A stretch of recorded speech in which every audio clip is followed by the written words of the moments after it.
institutions in the world. Could you explain to us what a benevolent dictatorship under your watch would look like? In the 1960s, thanks for that question, Yvonne. In the 1960s, Kenya was equated with the tiger economies of Singapore, Malaysia, Thailand, South Korea. And it took the leadership of those countries to ensure that their citizens, there is a certain strategic direction that the country must take. In 1963, when we became independent, we were promised by the leadership of this country that we will eradicate poverty, disease, and ignorance. Today, as I speak to you, there is cholera in the city of Nairobi, even affecting top government officials. Now, that is betrayal. And therefore, what Kenya needs today, with some of our normalized bad manners, including theft of public money that is happening in all the 47 counties of Kenya, 25 allied to one coalition, 22 allied to the other coalition. I think what Kenya needs is a no-nonsense leader. It's not necessarily a dictator in the normal parlance of definition of that word. It's somebody who can say, this is the direction this country must take, and we are not going to tolerate certain bad manners, including theft, including, we cannot have a chief officer of this country who says, what would you like people like me to do when confronted with questions around corruption? You want a leader who will not tolerate certain bad mannerism. We have become such an indisciplined country, so much so that if you look at the roads, the way matatu drivers behave, this is a question of making sure this country has a certain strategic direction. I keep on citing this example. Neighboring Rwanda, everybody knows that Kagame's Rwanda does not tolerate corruption, for example, bribery. You behave in a certain manner likely to suggest that you want to bribe a police officer. You know that the full force of the law will be with you. So what I mean is that I think we have had a leadership that has tolerated certain bad mannerism, tribalism, for example, that the mobilization for ideas is around tribe. I think that's the kind of leadership that we need to actually be able to shun certain kind of mannerism and say, this is where I want to take Kenya strategically in terms of economic development and all the things that are actually in our manifesto, which is, I think, is the only other manifesto competitive, better than the rest that are out there. All right, Dr. Kaluyu, he wants to be a benevolent dictator. Do you? Leadership is natural, and it becomes natural. If you lead, people will know. People will respond and follow you. It is not something done you don't follow people out of morbid curiosity, or you just follow because you're being told to follow. I have led, being a university dean, with over 100 professors reporting to me. I have led over 2 campuses. I've worked in Wall Street, in New York City, where I have been able to rise into training manager and one that did what Kenyans do, winning awards. What I can promise to Kenyans is that I will lead because I have solutions. When you have solutions, when the pain exceeds the pleasure, people follow the right leader. Life is very expensive. I will make sure I cut the cost of living and also make sure health, shelter, food, basics that you just need every day, they are catered for.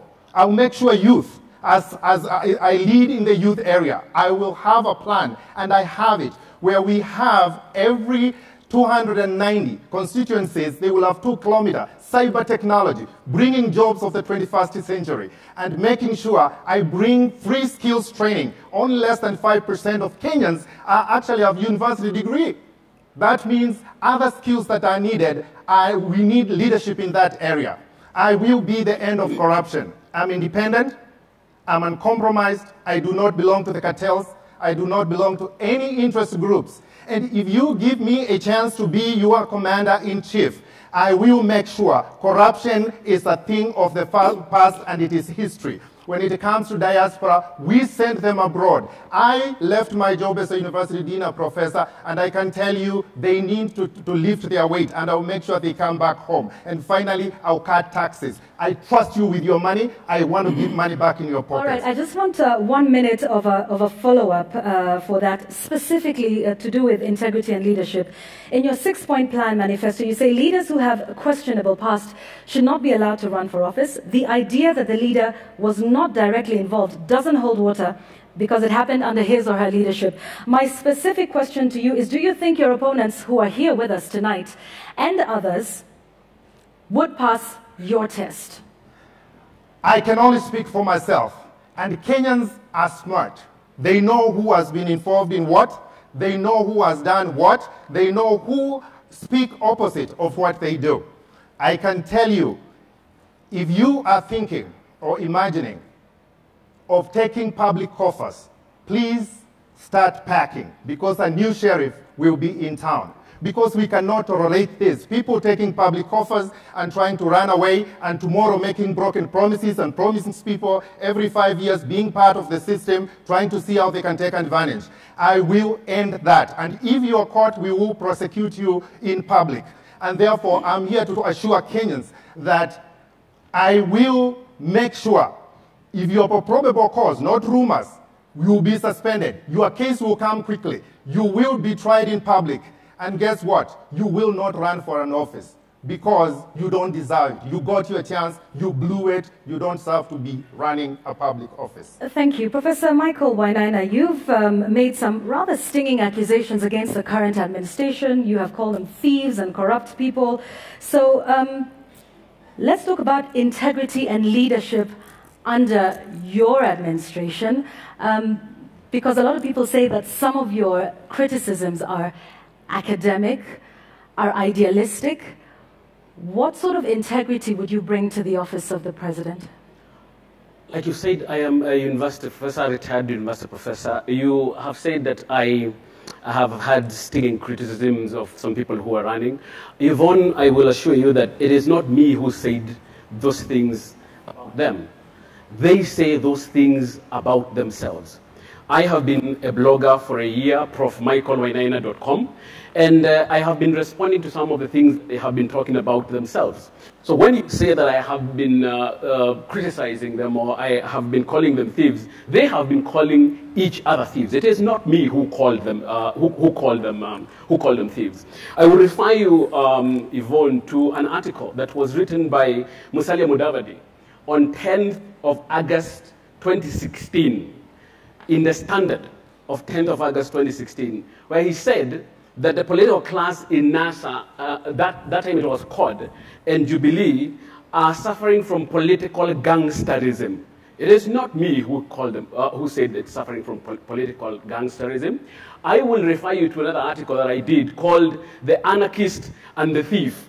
It is not me who called anybody anarchist. I was telling you what they are calling each other. But do you believe that they're corrupt and they're thieves yourself? The question of corruption in this country, Yvonne, is not a question of belief. It is a question of fact. It is in the public domain. In fact, like I've told you, it is not me who calls them thieves. It is they who call each other thieves. It is they who call each other tribalists. It is they who call each other clueless. I remember when I was responding to that article by Mudavadi, I remember saying, yes, Mr. Mudavadi, the Jubilee tribal kingpins are Moi men. He had called them Moi men. And I said, so are you. And therefore, they cannot point a finger at any one of us. They have already described themselves, and I am only repeating what they have told us they are. I want to give you 1 minute Yes. to tell us what your leadership would look like, because you've told us about the others and what they say about themselves. The question of leadership, for me, the most important thing about leadership, it's inclusion. The problem with these other guys is that they look at inclusion in terms of tribalism. So when you're talking about inclusion, they're thinking about tribes. When I'm thinking about inclusion, I'm talking about the excluded masses, 70% of the youth and 54 to 58% of the women. Yvonne, this is your document. You sent us this document and you told us that this is the way in which the thematic areas that we are supposed to deal with. I will welcome you to look at this document and see that youth and women, even for the organizers of this debate, are the last in this list. They are the last. I am here to make sure that from now on, 70% of women and of youth and 54% of women are no longer last on this list or any other list. All right, thank you. Let's talk about cohesion and inclusion, because that's a perfect segue into that. And you know, we're at a time in this country when the latest headline is that the members of the Asian community have now